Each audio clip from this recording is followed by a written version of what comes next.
باپ اور بیٹا اور روح القدس کے نام میں آمین۔ ہمارے لیے آج کی تلاوت انجیل مقدس بمطابق مقدس لوکا۔ اے خداوند تیری تمجید ہو، اس کا پہلا باب اس کی 39 تا 56 آیت تک۔ اور انہی دنوں میں مریم اٹھ کر جلدی سے کوہستان میں یہودا کے ایک شہر کو گئی اور زکریا کے گھر میں داخل ہو کر الیصابات کو سلام کیا۔ اور جو ہی الیصابات نے مریم کا سلام سنا تو بچہ اس کے بطن میں اچھل پڑا اور الیصابات روح القدس سے بھر گئی اور بلند آواز سے پکار کر کہنے لگی کہ تو عورتوں میں مبارک ہے اور تیرے بطن کا پھل مبارک ہے۔ اور میرے لیے یہ بات کیسے ہوئی کہ میرے خداوند کی ماں میرے پاس آئی، کیونکہ دیکھ جو ہی تیرے سلام کی آواز میرے کان میں پہنچی تو بچہ میرے بطن میں خوشی سے اچھل پڑا۔ اور مبارک ہے وہ جو ایمان لائی، کیونکہ جو باتیں خداوند کی طرف سے اس سے کہی گئی تھیں وہ پوری ہوں گی۔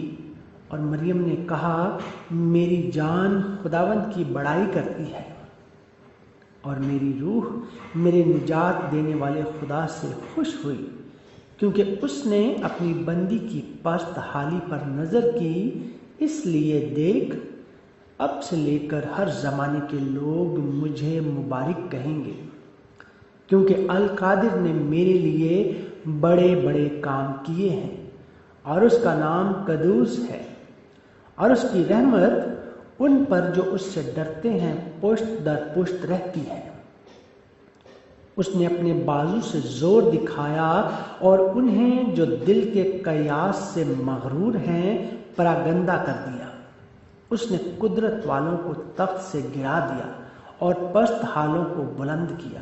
اس نے بھوکوں کو اچھی چیزوں سے سیر کر دیا اور دولت مندوں کو خالی ہاتھ لوٹا دیا۔ اس نے اپنے بندے اسرائیل کی دستگیری کی تاکہ اس رحمت کو یاد فرمائے جو ابراہیم اور اس کی نسل پر ابد تک رہے گی، جیسا اس نے ہمارے باپ دادا سے کہہ دیا تھا۔ اور مریم 3 مہینے کے قریب اس کے ساتھ رہی اور اپنے گھر کو لوٹ گئی۔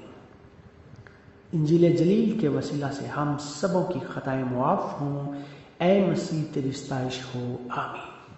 عجیب مشیر خدا قادر ابدیت کا باپ، صلاح و سلامتی کا رئیس، اول اور آخر، ابتدا اور انتہا، الفا اور میگا، قدوس قدوس قدوس خداوند لشکروں کے خدا۔ آسمان اور زمین تیرے جلال سے معمور ہے۔ اے میری یہوہ خدا، پیار سے بھرے خدا، پیارے خدا، تو جو قہر کرنے میں دھیما اور شفقت میں غنی ہے، میں آپ کی جتنی بھی تعریف کروں وہ کم ہے، کیونکہ آپ بے حد تعریف کے، حمد و ثنا کے لائق ہو۔ اے میری یہوہ خدا، پاک کلام میں سے جو کچھ بھی پڑھا گیا سنا گیا اسے ہمارے ذہن میں نقش کر دیجئے۔